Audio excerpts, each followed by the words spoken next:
Really? I've trained as a medium. I have some Native American blood. I was adopted locally by a native tribe and spent uh, 5 years drumming with them on the reservation in the circle and traveling. Learned a lot. Uh, their medicine man, my best man at my wedding. Wow. I have studied a lot of, spend most of my time studying about different beliefs and legends around the world, the paranormal. As I said, it's been with me a long while. When I was 7 years old, yes. Oh, when I was 7 years old, uh, lived in a town I've since moved back to, and I was on the lived on the second floor. We were about 100 yards from some railroad track, small switching station. Right. And what happened was, occasionally I would look out the window and I'd see faces, and they looked mostly like children, which was Really? scary, but no one really believed me. The tracks are gone. The railroad trestles or bridges over the roads, everything is gone. About 15 years ago, roughly, moved back to the town, and actually was down the street from where the tracks used to be. Stepped outside the house to have a cigarette, and I could hear the train and the whistle. The tracks are gone.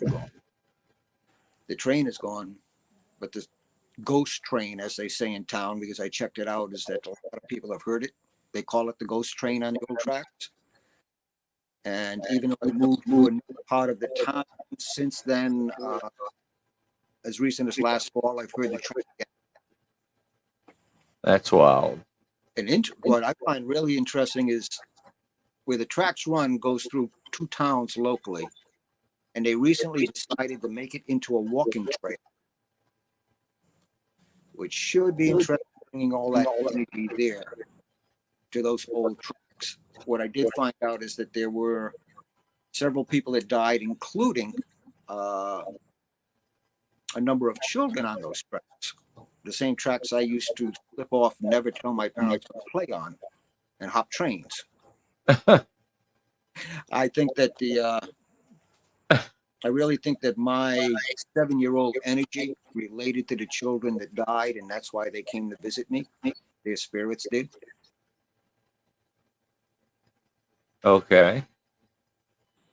I can think of another time someone I recently liked was close to pass. I was there when they passed. Went home, and the place I was living in had a porch, and next to it had kind of like a bow window. You could stand in the window and look sideways onto the porch. Wow. So you could see who was at the door. The windows actually came out a bit. I was talking about that individual and heard the doorbell ring. Went to the front. No one's on the porch. This was across from a street light. Everything was lit up. Front yard, street, sidewalk, porch. No one there. Start walking away. Doorbell rings. Hurry back. No one there. That happened 3 times. That's incredible. And let's see. I tend to sometimes when I'm talking, it's been so many I forget. Oh, I can understand. I mean, how long have you been investigating and experiencing? Investigating on and off, more seriously. Bombastic Media has formed The Ghostly. It's a paranormal show. We're beginning to investigate, and so that investigation part is just starting. And one just went in and out of my head when I said that. Well, it sounds like you got a lot of time out there doing this. If I don't do it, it comes to me. Wow. When I moved, when my parents moved out of this town, I was 10 years old. And the house they moved into, we found out later, was haunted by the man who built it. And we would have, occasionally, we'd have things pop up, different things. Now, people will say, and this is an old house, it had the type of windows with the counterweight. Right. And people will say, well, if a window closes, it's not paranormal. But it did take some effort to push it down with that counterweight on it. Well, I say it has to be paranormal when the window opens on you. Then it's paranormal. Oh yeah. And we'd have things occur around the house. We eventually we got the name of the person who built it, and we were eventually on good terms with the spirit. We talked to it, and activity died down, and we just kind of lived in their house, and they lived along with us. Incredible. And I think that probably, I don't know how many years later, when my sister moved to a house in New York, and we went down there for Thanksgiving one day, the whole family. We're sitting around in the living room, and suddenly we hear water running. She gets up, goes in the bathroom, turns the water off. Tells us, oh yeah, the house is haunted. Sometimes it turns the water on. Huh. Now we were in that room. We could see where the bathroom was. There was no one went in or out. And boom, suddenly the water's turned on. So we're sitting around talking about it. In the living room we're in, we can see, like down the hall, we can see a door that leads to the attic. And we start hearing footsteps upstairs. Look at my sister. She says, no one's there. Father and I go upstairs to investigate. Attic's empty. So we start walking down one end, and there's footsteps behind us. You turn around, no one's there. Start walking towards that end. Now the footsteps are behind us again, where we just were. So it's kind of like, okay, we went downstairs. We had our Thanksgiving meal. And more recently, several years back, I'd probably say within the last 5 years, I live in Massachusetts. I'm not that far from the Bridgewater Triangle. I went there to meet with Matthew Fisher. He's a co-host of Ghostly and the founder of Boutin Media. We had a meeting, and I was using GPS to get home. Now, I knew since I traveled east to go there, I'd have to be traveling west to go home. Just something I tend to notice. Set the GPS for the details. Going down the street, GPS tells me to turn around. I ignore it. Go a little farther. GPS tells me to turn around. Now I figure this is useless. I actually set it to the phone. You're useless. Pulled over, turned the GPS off, and started driving. GPS turned back on and told me to turn around. Wow. That happened again. Turned it off. It turned back on. So finally, I pulled over again, and I turned the GPS off, and I powered the phone off. And being who I am, I kind of looked at the phone and said, "Ha ha." Put the phone down. No power. Going down the street. Phone powers back up. GPS turns on. Tells me to return to the correct route. It's like, whoa, wait a minute. This is getting a little strange. That actually happened another time. Powered it off a second time. And after the second time, I'm driving down the street and I see a street I can recognize. Right. I say to the phone, aha, I know where I am. I win. The rest of the trip, GPS does not say a thing. Doesn't give me directions, doesn't want to turn me around or anything. So I get home, try to use my phone. Apps won't work. Videos won't play. Can't access it. The phone just will not work. So I take the phone, I have a little book. This is a book of prayers to remove attachments, rid a house from spirits, negative influences, and start going through them. Every single one I had, for the phone, for myself, for the home, release anything into the home. And did every single one I could. Afterwards, turn the phone on, it's working perfectly. Wow. Something in that Bridgewater Triangle, some energy or entity, used the energy of the phone and attached to it and wanted to follow me home. That's crazy. you hear stories about that, and when you are explaining your encounter, uh, I have to mention something happened to me today.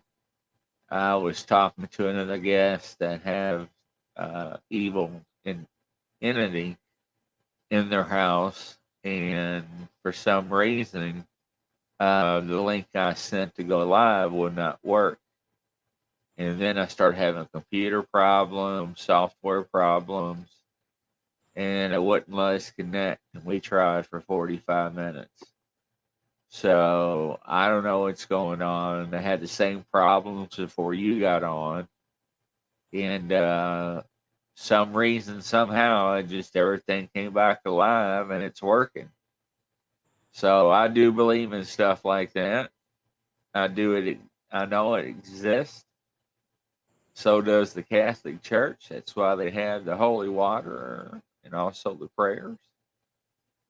So what else you got for us, Ray? Well, stepping a bit away from the paranormal, twice I've actually seen UFOs. Really? Once outside of our home, uh, I had a family member had a place up in Maine on a lake. My family would go up there and enjoy the wilderness. My wife and I were outside at the time, and there was some weird lights moving across the sky. No sound, no blinking, anything. They were in a distance. They moved kind of quickly, but then they cut back at a 45-degree angle and went up. And there wasn't a plane, helicopter, anything that can do that at speed. Then cut back again at 45 degrees and took off in the other direction. And I'm just standing there someone going, damn, I just saw you. It's like, oh. Right. And the mountains in New England are notorious for it. Went on a vacation with my wife up in Vermont to a ski lodge, but went in summer because it's absolutely beautiful and not crowded. And I went outside to have a cigarette, and I look up, and there's a glowing disc. And if you were to hold a quarter at arm's length, it would be about that big. And it moved across no sound, fairly large. And suddenly it kind of flares up and heads up and disappears. Wow. Now, meteors don't move across the sky slowly and suddenly shoot up. Right. Right. If anything, across the sky, down, because my mind always saying, nope, the angle's wrong, it's not a meteor, nope, it's not a plane. So my mind thinks like rapidly. And I was doing that. And I just said, she missed it. The UFO, I just saw a UFO. And that one was clear. It was fairly large. Let's see. Last year, last year, fall, on a vacation, headed down to Gettysburg. Stayed at a place on a hill. Some lodges up on a hill where you could overlook the battlefields. Right. And I'm looking, and this kind of white ball, fairly large, rises off the battlefield, pauses, and then shoots up in the sky. And it's like, okay, don't know what it was, but wish I had a camera. Wow. I've actually seen it on TV because I live in Kentucky. So we have some battlegrounds here. And I've seen on TV where paranormal investigators will go investigate, and they will actually hear gunshots in the middle of the night. Yep. And they would hear cannons going off, and to me that's amazing. I mean, how can you explain that? Most people who talk about it call it residual energy. The energy of the battle is so intense that the earth stores it and releases it. Another one came into my mind and went back out again. But there's your active type where you can interact with a spirit. That happened to me. I went into the Ohio State laboratory. We were doing things, and the reactive thing was someone on an Oculus was starting to get threats. Oh, wow. And when we asked what the name was, it said Legion. And if you look in the Bible in Mark, when they cast out the demon and asked his name, they said, who are you? And it said Legion, for we are many. So immediately stopped throwing every prayer, everything I can right up there in my mind. But had an interaction, went into a cell, it was empty, and was doing an EVP recording, asking me, how do you like me? I'm in your cell. Wow. Then I'm asked, said, want me to leave? I'm going to be leaving. When I listened to it afterwards, after I was in the cell, there's a voice that says, this is our place. And when I announced I'm leaving, the EVP picked up, and fairly clear too, get up. So they were interacting with me. They're there. Part of that, those prisoners who have died, part of their essence is still there in that cell. That's something else. We are invading their territory. Actually, same place. I was in another room. But, the room was empty. Was looking around doing things as the last people left, and I was in a room all alone. I said, I'm going to leave. Turn around to leave, and I hear very loud with my ears, no. Later on, I checked. It's on the recording. The room was empty. They didn't want me to leave. I guess they wanted some company. They wanted some company, and I think they liked me. Evidently. Well, if you treat them with respect, and that's the thing I have, you see these ghost hunting shows, they challenge and scream. These spirits, if you're talking the ghost type of haunting, they were once people, had a life, and they may be treated there. Treat them with respect. They were a person, and see where it goes from there. But don't jump all over them and challenge them and threaten them. Give them some respect, just like you would your neighbor. That makes sense. Yeah, I've seen a lot of people before that would provoke ghosts, whether it be on TV or not. And that always scared me, because you don't know what's going to happen or what's going to be attached to you or follow you home. So I really don't want to be around when a spirit gets evil and mad at you. Me either, which is why I always either carry or have memorized certain prayers in case things go wrong, and I want to never provoke. I remember one time I was a teenager, I had a bad habit of, out of curiosity, of sneaking into cemeteries at night, and I was in one that supposedly haunted. Actually, around Halloween they have ghost tours. And I went in there and I was exploring at night. I'd been in during the day to scope out where I wanted to go back at night. And I went back.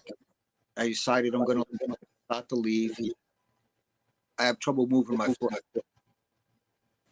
I looked down and it looked like there was kind of a hand almost reaching up and grabbing my foot.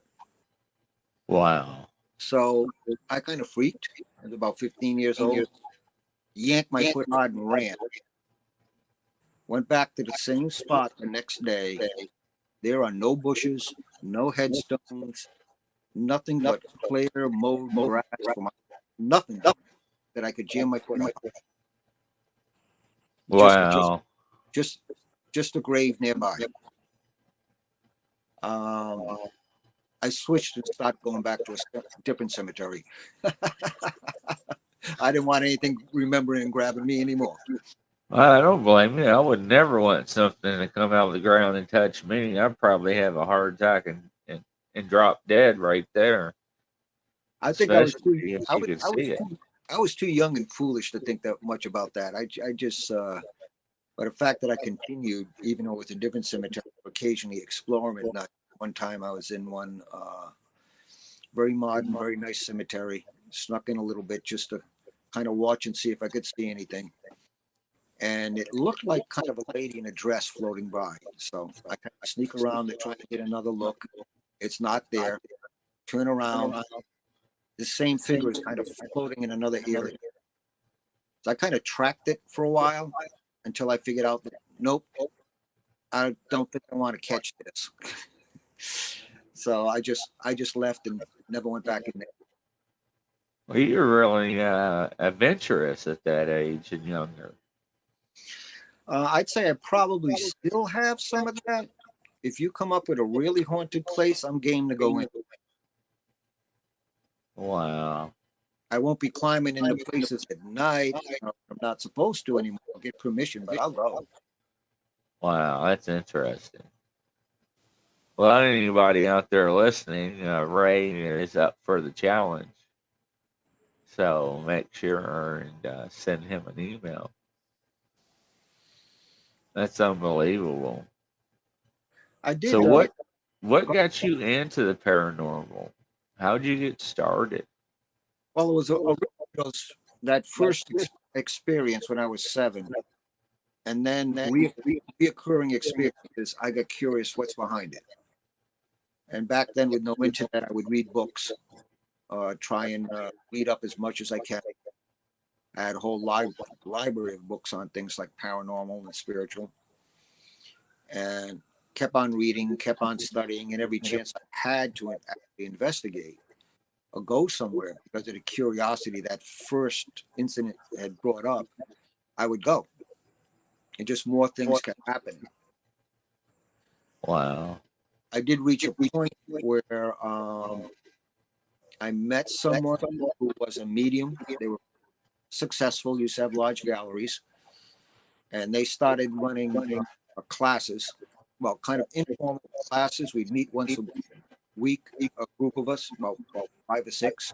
We'd get together, we'd do energy work, meditation, mediumship, we'd do everything there. And I did that for a couple of years, and eventually went out on my own. Was doing the mediumship and delivering messages in galleries. A funny thing happened on one of the. We were in there, and I came walking in, and one of the others goes, "Oh, there's people." Now, of course, we've all been at this for a while, and we can see and communicate with spirits. And just as a little bit of background, after about 40 years or so, my parents got divorced. My father remarried. By this time, all 3 of them had passed. And there was a little bit, obviously, bad blood in there. But what happened, I asked them, who is it? And I identified my father, my mother, and my father's second wife. In spirit, all the BS that we throw on each other, and all that ego goes out the window. All 3 came together, now together in love to be there. It's a different world out there, a very different world.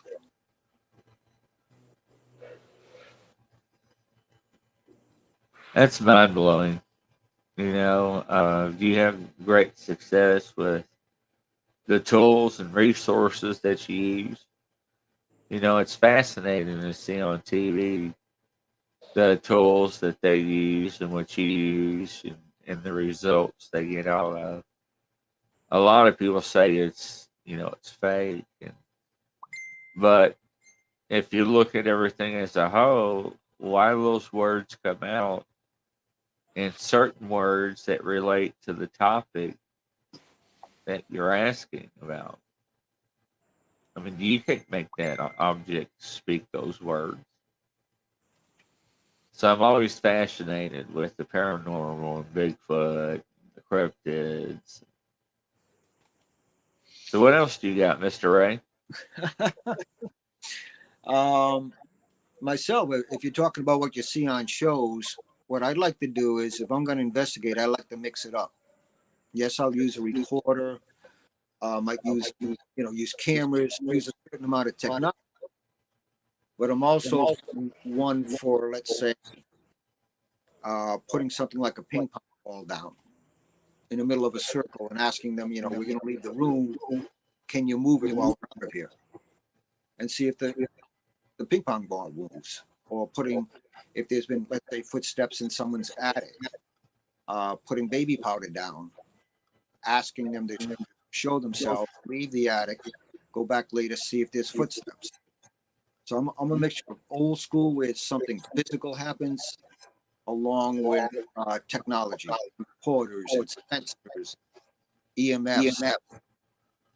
Putting it all together, I think that way there you start getting multiple responses, both with technology and without. Then I think it builds a stronger case for there is something there. Right. Oh, absolutely. Now, with the baby powder on the steps, have you ever gotten any results from that? Uh, One time recently, a partial result. Yes, Wow. I haven't gotten the ball to move yet, though. Not that result. So, when you get results from objects, and there's another term they call trigger objects, how do you feel? Do you feel nervous, scared, or I don't, and I think that part of that reason when I say it's the mediumship. All of the experiences I've had as a medium have been positive. I do pray beforehand. I help for help. I prohibit anything negative coming in, and I try and maintain that balance in myself all the time. Because if you have any abilities, whether you're born with them or develop them, you become a magnet for those in spirit. They can see it. It's like a light in the dark, and you're the one they want to talk to, and you're the one they want to come to. So you have to protect yourself. And I also put a positive, welcoming energy or feeling myself when I'm doing any of it. Whether it's the mediumship, which I retired from, but even the exploring. But I don't go in there afraid if I'm going on a ghost hunt or investigation, because I know that it's really not me. It's the power behind the players that protects me. right? And I go in with a good heart. And I know that when I used to run a seminar where I would teach people the basics of mediumship. And I would invite my mother, my father, my friend who passed there, with the whole point of they're all in spirit, that when we get to the end of the seminar, can you please show up and help these people to show that there's more than just a physical life, that it continues on. Right. And sure enough, when it came time for these people who never met my parents or this friend, and it came down for them to give messages, I would say, is there anybody with me? They'd start describing people. And it would be like, can you give me more information? They would describe them. And sure enough, they're picking up messages from my mother, from my father, from my friend. And because they were there to help these people realize that we're not just the body, we are the spirit. And there's so much more, not to get hung up in this physical world. And that's the attitude I go in with, no matter what would happen. And I wouldn't want anything physical to happen. But I know that someday, being human, I'm going to continue on. And I know it's a beautiful place. I've delivered messages from people who died violently, and they come back and they always say, we're happy. It's beautiful. Wow. We're with you. We love you. And I've never got a negative message yet in delivering one. It could be part of your attitude and the way you feel going in, but that mind wall that's blocking people's beliefs or experiences. For example, at mom and dad's house, I saw a shadow go down the hall, and they have an old cuckoo clock from Germany.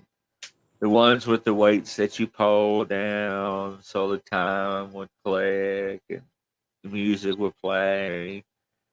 Well, when the shadow went by the cuckoo clock on the wall, the chains moved, and so did the pine cones, and it freaked me out. I'm like, Mom, did you just see that? She said, You're seeing the shadow.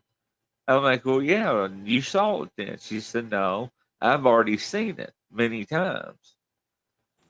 So it's very interesting because, sometimes there's things that are somehow misplaced. So that's unexplainable. But I understand where you're coming from about uh, mind blocking. People need to kind of open up. Some people call it the third eye.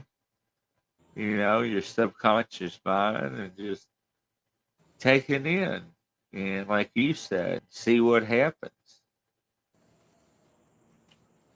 I, And al- go ahead, sir. no, I was going to say one thing that mediumship has taught me has been to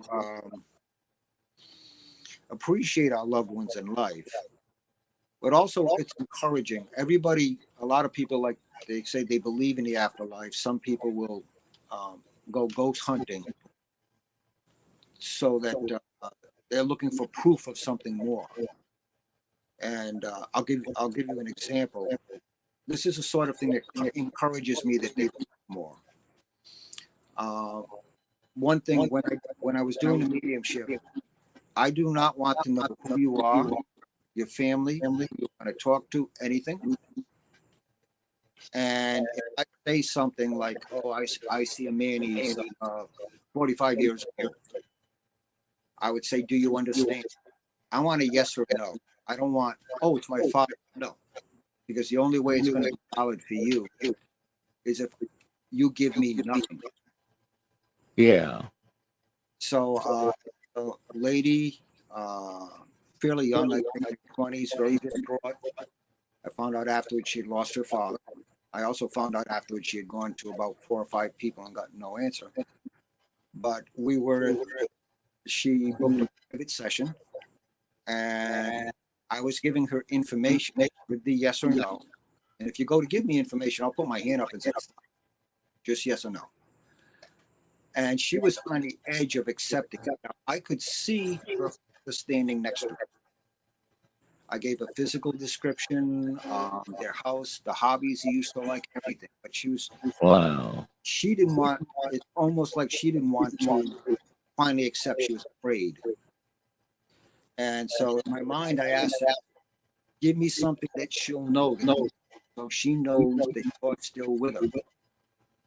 And then he shows me the ring finger where the a wedding band usually is, but it wasn't there. And he smiles and points at her pocket on the right hip side, on the right side. Huh. He smiles at me. Um, I look at her and I said, Father wants you to know he's still with you. And he knows you have his wedding band in that pocket. Wow. That's what took it over the edge for her. She cried, but she felt so much better afterwards, knowing that Dad was okay and still with her. And what I get from the mediumship is that knowing we continue on, knowing in spirit that it is love, it is beautiful, and these people are here to help us. And no, I don't want to pass anytime soon. I've got a family and a lot of work to do. But when the time comes, it doesn't scare me. I understand. I joke. I tell my family, I'm coming back and haunting you. You know. And I tell my family the same thing, because I'm a jokester. So if your feet get tickled or your hair gets pulled or the sheets get yanked off, it's me. Just saying hi. That's all. Yeah, why not? I like to have fun. Really do. And what else can you say? Life is too short. That's the old saying, which is actually true. So, Mr. Ray, sir, you have anything else? Not that immediately comes to mind. Like I said in the opening, I co-host with Matthew Fisher, mostly ghostly. if you're into anything ghostly there.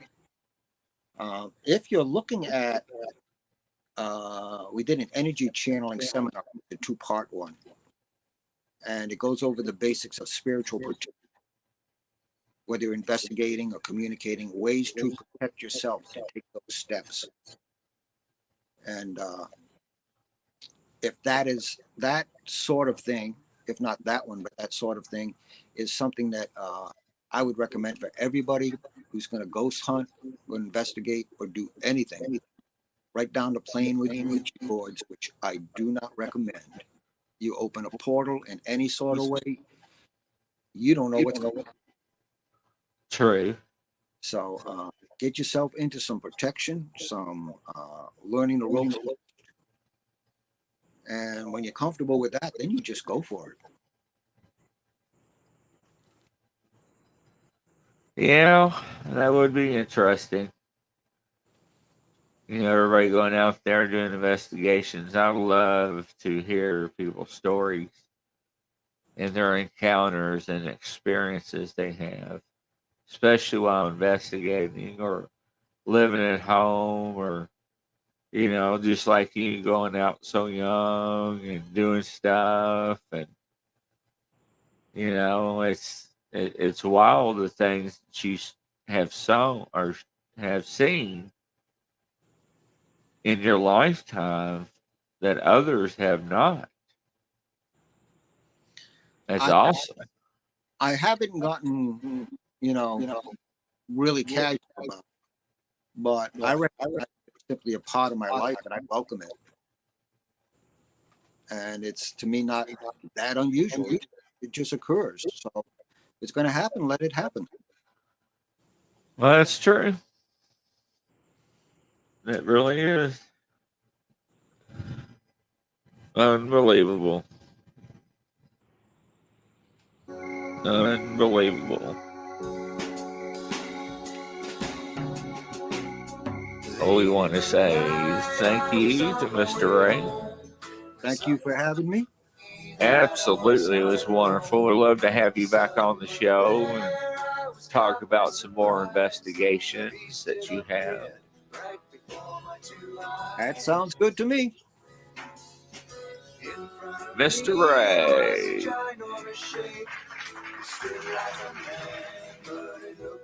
Wonderful, wonderful. Mr. Ray, I wish you the best in your endeavors, and please reach out to me anytime. You'll always be welcome on my show. Love to have you. It'll be great. Will do. And you may want to consider coming on Mostly Ghostly sometime and tell your own stories. Oh, absolutely. I would really enjoy that. We'd be glad to have you. I appreciate that.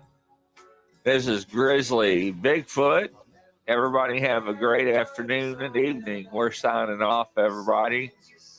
Make sure and hit the button down below, subscribe and like us. And make sure that you follow us. I do many interviews throughout the day and week. Some of them are pop-ups, some of them are planned, some are as we come and go. But thank you, America, and everybody across the world for joining. And appreciate Mr. Ray for his kindness and his experiences. Good night, everyone.